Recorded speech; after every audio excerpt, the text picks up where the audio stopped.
Hi Valley, good evening. This is Miss Erin. I'm the school secretary, and today we're going to read When Walt Disney Rode a Pig.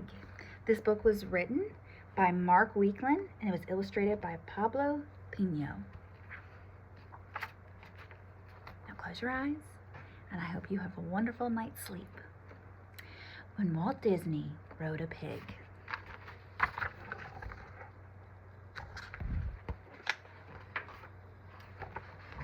It was black and sticky, but that didn't matter to Walt Disney. He dipped his paintbrush into the barrel of tar. This would be real good to paint with, he told his sister Ruth. Let's paint on the house. Ruth dipped her brush into the tar and drew zigzags. Walt drew a house with a smoking chimney. Young Walt had a gift for drawing and creative thinking. He worked hard. When he decided to do something, he did it. Walt's abilities brought him fame and fortune, and sometimes a bit of trouble too.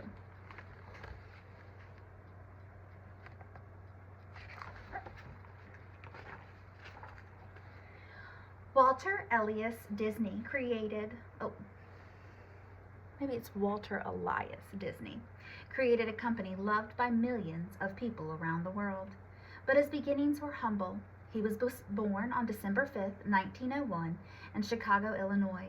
5 years later, his father and mother, Elias and Flora, moved outside Marceline. The family lived there only 4 years, but they were happy years for Walt.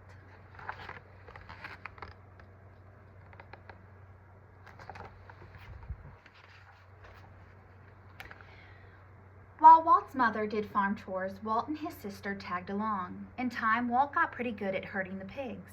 When the pigs grew to trust him, they let him ride on their backs. Walt grew especially fond of one runty piglet. He named it Skinny and fed it from a baby bottle. Skinny loved Walt and followed him everywhere. "Come on, Skinny," said Walt. "Let's explore."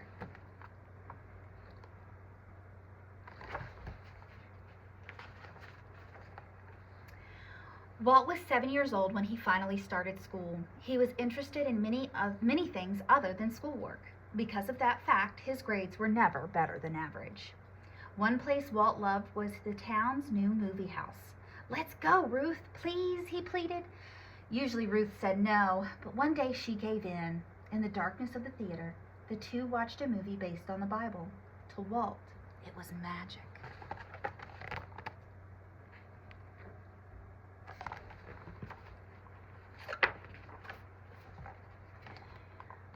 Marceline, Missouri held other wonders for young Walt. Plays and parades were often his favorites.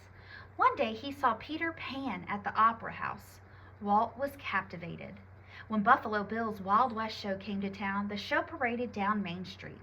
Buffalo Bill was one of the biggest stars of the late 1800s. Walt waited for a peek at his hero. Suddenly, Buffalo Bill stopped right in front of him. "Would you like a ride, son?" he asked. Can you guess what Walt said?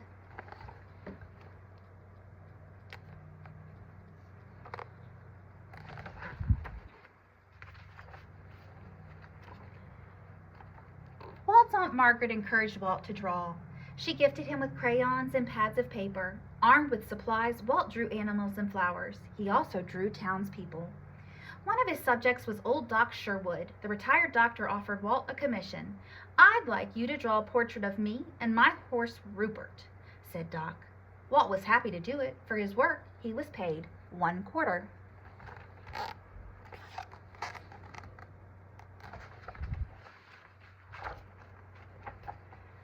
The year 1909 was hard for the Disney family. First, Walt's 2 oldest brothers ran away from home. Then the farm's well went dry. Finally, Walt's father got very ill. Walt's 16-year-old brother Roy tried to manage the farm on his own, but it was still too much work. I'm selling the farm," their father said. "We're moving to Kansas City." Roy and Walt were heartbroken when their favorite colt was sold to another farmer.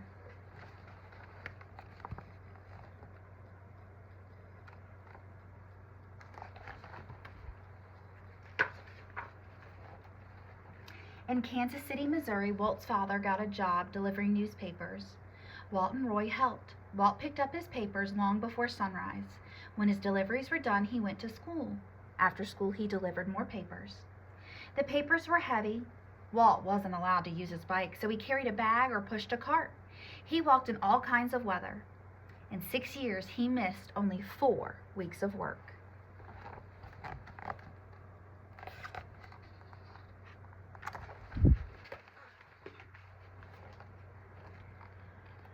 Walt's years in Kansas City were difficult, but he still found ways to have fun. He and his friends once watched a circus parade roll through town.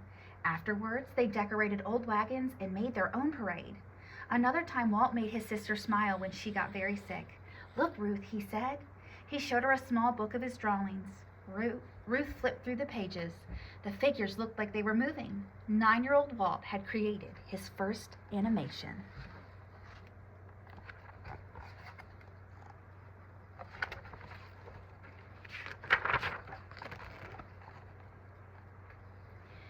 Walt attended Benton Grammar School. He wasn't the worst student, but he wasn't the best either.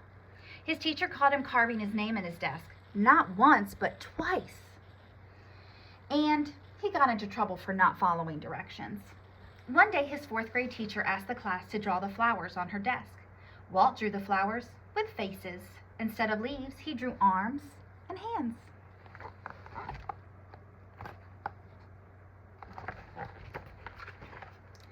One of Walt's best friends in school was Walter Pfeiffer. The two became friends when Walt taught Walter how to draw. As the years went by, Walt spent more and more time in the Pfeiffers' home. The Pfeiffers loved movies and vaudeville shows. Soon Walt and Walter were writing their own shows. During one of them, Walt pretended to take photos of his classmates. The camera flash shot Walter, and the photos were Walt's drawings. I call this one Fun in the Photograph Gallery.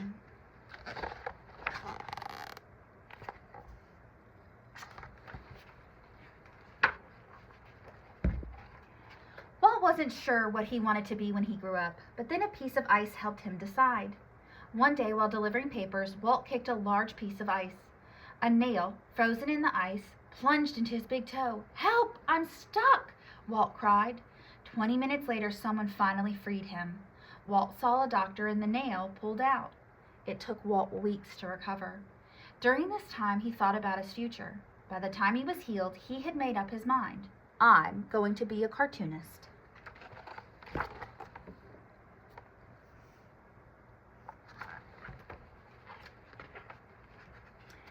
Walt went to high school in Chicago and worked on the school newspaper. The Voice was the first place to publish Walt's cartoons. His drawings focused on school spirit or World War I, 1914 through 1918. Walt also took photographs. He studied the comic strips of Winsor McCay, one of his favorite cartoonists. He took cartooning and anatomy classes at the Chicago Institute of Art. He even visited the offices of the city's newspaper. "No one works harder than Walt," said a teacher. Hard work and a need to create would soon make Walt Disney's wildest dreams come true.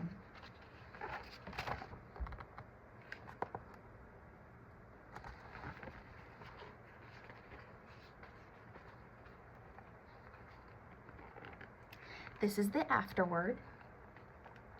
Walt Disney started the Disney Brothers Studio in the 1920s. His brother Roy and his friend Ub Iwerks helped him run it. Steamboat Willie, the company's 1928 cartoon, featured Mickey Mouse. It was the first cartoon with sound. Walt did the voice of Mickey Mouse. The movie was an instant hit. It was the first in a long string of successes. Walt's studio made more than 100 movies, and such as Snow White and the Seven Dwarfs and Mary Poppins. Many became film classics. The studio created educational films for school. Walt also developed TV shows including Davy Crockett and the Mickey Mouse Club. Walt never stopped creating and working. He wanted to make a theme park that would appeal to both children and adults. In 1955, Disneyland theme park opened in Anaheim, California.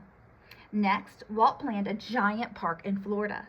Disney World was still being built when Walt died from lung cancer on December 15, 1966. But his love of creating magical experiences for people never died. Today, there are Disney parks in Japan, China, and France. New Disney films and shows are seen and enjoyed by millions everywhere. I hope you have the best dreams, and I hope you make all of your dreams come true. Good night, Bulldogs.